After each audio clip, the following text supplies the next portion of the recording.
BZ કંપનીના પર્દાફાશ બાદ બીઝેડ ગ્રુપની બધી જ ઓફિસો પર તાળા લાગી ગયા છે। અરવલ્લીમાં પણ ઓફિસોને તાળા। સતત છઠ્ઠા દિવસે બીઝેડની ઓફિસો ઉપર ખંભાતી તાળા। મોડાસા માલપુર ઓફિસ ઉપર છઠ્ઠા દિવસે પણ ખંભાતી તાળા। દર મહિને 1 થી 5 તારીખે રોકાણકારોને વ્યાજ અપાતું હતું। હજુ સુધી એક પણ રોકાણકાર પણ સામે નથી આવ્યા।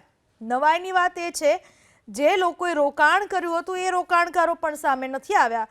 બીઝેડ કંપનીના કૌભાંડનો પર્દાફાશ થયા બાદ ઓફિસોને તાળા લાગી ચૂક્યા છે। સતત છઠ્ઠા દિવસે આ ઓફિસો ઉપર તાળા। મોડાસા માલપુર આ તમામ જે પણ જગ્યાએ બીઝેડ ગ્રુપની ઓફિસો આવેલી છે આ બધી જ જગ્યાએ તાળા લાગેલા છે। આમ તો દર મહિને 1 થી 5 તારીખે રોકાણકારોને વ્યાજ આપવામાં આવતું હોય છે, પણ નવાઈની વાત છે કે આજે બીજી તારીખ થઈ ગઈ તો પણ એક પણ રોકાણકાર પણ સામે નથી આવ્યો। રોકાણકાર કેમ સામે નથી આવતા? પોતાની સાથે છેતરપિંડી થયેલી હોવા છતાં પણ એક સૌથી મોટો સવાલ ઉપજાવી જાય છે।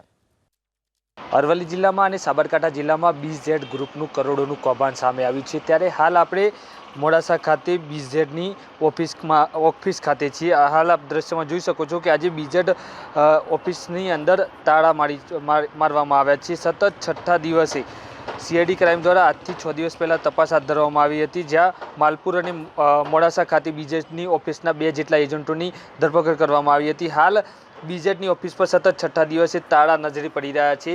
આજે 2 તારીખ થઈ, 1 થી 5 તારીખમાં જે રોકાણકારો છે તેમને વ્યાજ આપવામાં આવતું હતું, પણ હાલ હજુ સુધી અરવલ્લી જિલ્લામાં એક પણ રોકાણકાર બહાર આવ્યો નથી। હાલ સીઆઈડી ક્રાઇમ દ્વારા જે મયુર દરજી જે માલપુરનો જે એજન્ટ હતો તેમજ મોડાસાના એજન્ટની હાલ પૂછપરછ કરી રહી છે અને સીઆઈડી ક્રાઇમમાં તપાસમાં શું ખુલે છે તે જોવું રહ્યું। દેવાંગ ચૌધરી, એબીપી અસ્મિતા, અરવલ્લી।